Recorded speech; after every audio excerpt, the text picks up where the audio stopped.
అసలు ఈరోజు పోలీసుల పైన యంత్రాంగ పైన ప్రభుత్వం పైన చాలా అంటే చాలా స్టేట్మెంట్ ఇస్తున్నారు. ఇప్పుడే వస్తే ముందు కూడా లైవ్లో చూశాను. చాలా అంటే చాలా విమర్శ చేస్తున్నారు. ఏదో నిరంకుశ ప్రభుత్వము, లేదంటే ఎమర్జెన్సీ వస్తుంది, ఎమర్జెన్సీ ఉంటే మీరందరూ ఉండేవాళ్ళ, ఈరోజు మీ అందరితో మాట్లాడేవాడా? మీ అందరు కూడా లోపల ఉండేవాళ్ళు. సో అది అర్థం చేసుకోవాలి. చట్టం తను పని చేస్తుంది. డెఫినెట్లీ చట్ట భాగంగా ఏమైనా మనం డెఫినెట్లీ పోతాను, మనము అక్కడ సెర్చ్ చేస్తాను, కావాల్సిన వాళ్ళు అరెస్ట్ చేస్తాను, చట్టం ముందు పెడతాను, అప్పుడు చట్టం చూసుకుంటుంది. సో అందుకు ఎవరు కూడా మీరు విమర్శ చేయవచ్చు, కానీ వాళ్ళు చరిత్ర హాని చేయడం కానీ వాళ్ళపైన ఏం ఆధారం లేకుండా చేయడము చాలా బాధము. డెఫినెట్లీ చట్టం తన పని చేస్తుంది. గౌరవం గురించి అంటున్నారు కదా, రాత్రి ఎన్టీవీ దేవి ఇంటికి వెళ్ళి చాలా అసభ్యంగా బిహేవ్ చేశారని ఆమె చెప్తుంది. ఎన్టీవీ సీఓ వాళ్ళ వైఫ్ తోని కూడా చాలా అసభ్యంగా బిహేవ్ చేశారు. ఇది పోలీసింగ్ కరెక్ట్ పోలీసింగ్ అని అనుకుంటున్నారా? అంటే వాళ్ళు ఎందుకు కావాల్సిన వాళ్ళు కాదా? మనం పిలిపిస్తే రావాలి కదా. వాళ్ళు కాకుండా ఈరోజు ఒక మీ రిపోర్టరు మనము ఎట్లా పోవడానికి, రాత్రి పోవడానికి ప్రయత్నం చేశారు. ఏ ఆధార్ పైన పోతున్నారు? 5:30 టికెట్ బుక్ చేసి బ్యాంకాక్ పేరుతో వెళ్తున్నారు. కావాల్సింది ఆనే మనకు కోఆపరేట్ చేయాలి కాదానే, చేయకుండా ఎందుకు పారిపోతున్నారు? ఎందుకు పోతున్నారు?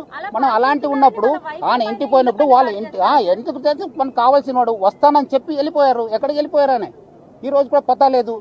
ఎందుకు? చట్టం ముందు రండి కదా, చట్టంని ఫేస్ చేయండి కదా, అధికారం ముందు రండి. ఇన్వెస్టిగేటింగ్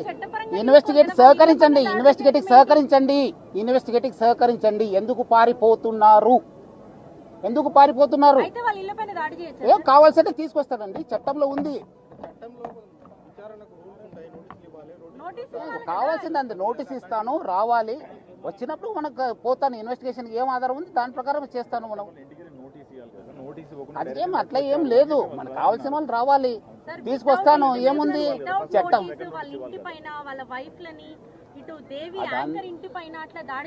దేవి వస్తానని చెప్పి, దేవి వచ్చి అని చెప్పి ఎక్కడ పగలు కొట్టాను చెప్పండి, చూపించండి. వస్తానని చెప్పి సెల్ స్విచ్ ఆఫ్ చేసుకుని వెళ్ళిపోతే ఎట్లా? కావాలి కదా.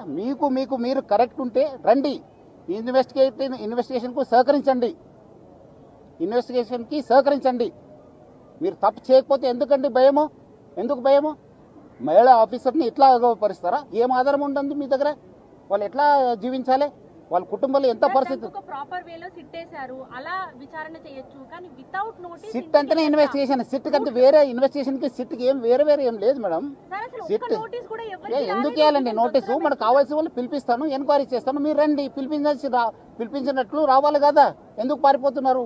ఏదో నేను బ్యాంకాక్ వెళ్తున్నాను సార్, నేను ఇప్పుడు మీ సిఇఓ గారు ఎక్కడ ఉన్నారండి? రావాలి కదా. చేస్తానండి, ఎక్కడైనా పోతే